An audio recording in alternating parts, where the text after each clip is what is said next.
All right, example 4, there's 4A and 4B, I'll do them both together on this video. We want to determine if ABCD is a trapezoid, that's 4A, and we want to determine if JKLM is a kite. Okay, a trapezoid has the property that one pair of opposite sides is parallel, exactly one pair, all right? Obviously, just looking at this again as coordinate geometry, these points are plotted correctly on this grid. A, B, and C, D are obviously not parallel to one another. So if I'm testing to see if something is a trapezoid, I simply want to make sure the sides that look parallel are parallel. So I want to see, is BC, is this side parallel to AD, this side? Once again, parallel comes down to slope. If I find the slope of both of those, point B is 1, 1, 2, 3, 4, 5. Point C is 1, 2, 3, 4, 5, 6, 7. 1, 2, 3, 4, 5, 6, 7, 8. Point A is 1, 2, 3, 4, 1, 2, 3. And point D is 1, 2, 3, 4, 5, 6, 1, 2, 3, 4. So I want to find the slope of BC. And I want to find the slope of AD. And the slope formula is y minus y over x minus x. And again, I'm just going to keep this idea, if I'm naming it BC, B is 0.1, C is 0.2 for the sake of the formula. So if I'm doing second y minus first y on top, that's going to be 8 minus 5 for BC. Second x minus first x, 7 minus 1 is going to be the bottom. 8 minus 5, of course, is 3, and 7 minus 1 is 6. That reduces to 1/2. We look at AD. Going from A to D, so 0.2, 0.1, y minus y over x minus x, 4 minus 3 on top, 6 minus 4 on the bottom, and 4 minus 3 is 1, 6 minus 4 is 2. The slope of BC is 1/2, the slope of AD is 1/2, so ABCD is a trapezoid, so we can say yes. Again, I can see with my own eyes that AB and CD are not parallel, so it can't be a parallelogram. All right? It could be a right trapezoid, it could be an isosceles trapezoid, so you could be more specific in that sense. If you want to see if it's an isosceles trapezoid, AB would have to be congruent to CD for that to happen, so if you wanted a little bit more specifics on the trapezoid type, it's not asking about that right now, it's just is it or isn't it? Yes, right? But again, if it wants to know if it's an isosceles trapezoid, I'd want to find the length of AB and the length of CD to see if they match. If they are, then it's isosceles. If they aren't, then it's not. So if I wanted to figure out the length of AB,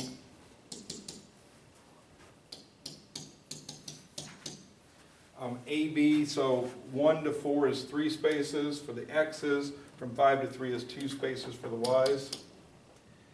3 squared 9 plus 2 squared 4. 9 plus 4 is 13. If I want to find the length of CD, same idea, square root of something squared plus something squared. For CD, x goes from 6 to 7, that's a change of 1. Y goes from 4 to 8, that's a change of 4. 1 squared is 1, 4 squared is 16, 1 plus 16 is 17. These do not equal each other, so it's not an isosceles trapezoid. But again, if you needed to get more specific about a trapezoid, that's about it for trapezoids. An isosceles trapezoid. You might have a right angle. There might be a right angle here or here maybe. That would allow you to maybe find an area possibly, but just keep that in mind. Trapezoids, there's not a whole lot of special things about trapezoids. Isosceles trapezoids, there might be a right angle or a side of a right angle to another side that would allow you to find the actual height of that trapezoid. That's about all you can really do. Oh, there's 4B. I almost stopped my video too soon. Okay, if you recall, a kite, if it's asking if something's a kite, first of all, it's obviously not a trapezoid, right? Or I should say it's obviously not a parallelogram because these sides are converging on one another, these sides are converging onto one another, so it doesn't look like a parallelogram.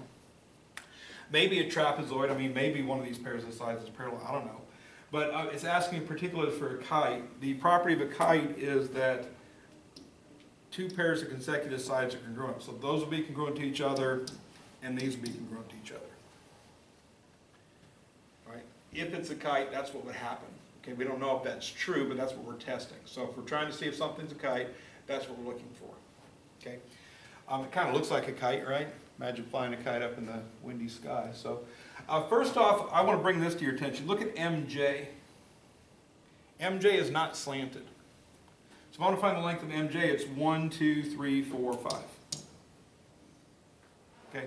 If you have a non-slanted line, don't feel like you have to use the distance formula to find the distance of the length between the points. All right? Just straight up and down or straight left and right, just count how many spaces. 1 space, 2 spaces, 3, 4, 5 spaces. That's how long MJ is. If I want to find out how long KJ is, I'm going to use the distance formula.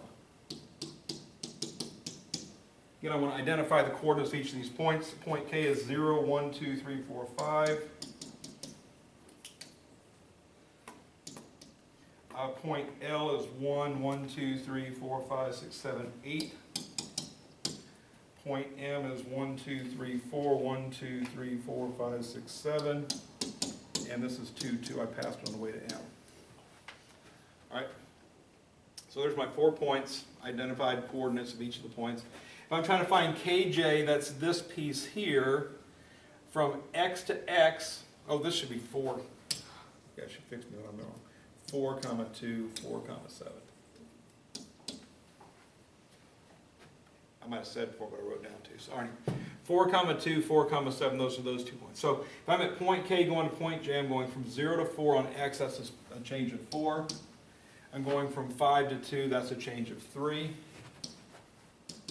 4 squared is 16, 3 squared is 9. That's 25, the square root of 25 is 5. So KJ is equal to 5, as is MJ. So you can see that those 2 sides are congruent. So it's looking good for being a kite. Now if I'm looking at lines KL, or segment KL and segment LM, KL equals something and LM equals something. Square root of parentheses squared plus parentheses squared. Parentheses squared plus parentheses squared. All right. So I'm doing KL, I'm going from 0, 5 to 1, 8. X goes from 0 to 1, which is a change of 1. And Y goes from 5 to 8, which is a change of 3. 1 squared is 1, 3 squared is 9, 1 plus 9 is 10. So KL is the square root of 10. LM, X goes from 1 to 4, which is 3. Y goes from 8 to 7, which is 1. 3 squared is 9, 1 squared is 1, 9 plus 1 is 10. So KL and LM are both the square root of 10. All right? And just like that, we have a kite. Okay. Suppose they ask me for the area of the kite. The easiest way to do this would be to break it into 2 triangles. Find the area of this triangle, find the area of that triangle, and add them up, just using the formulas we used yesterday.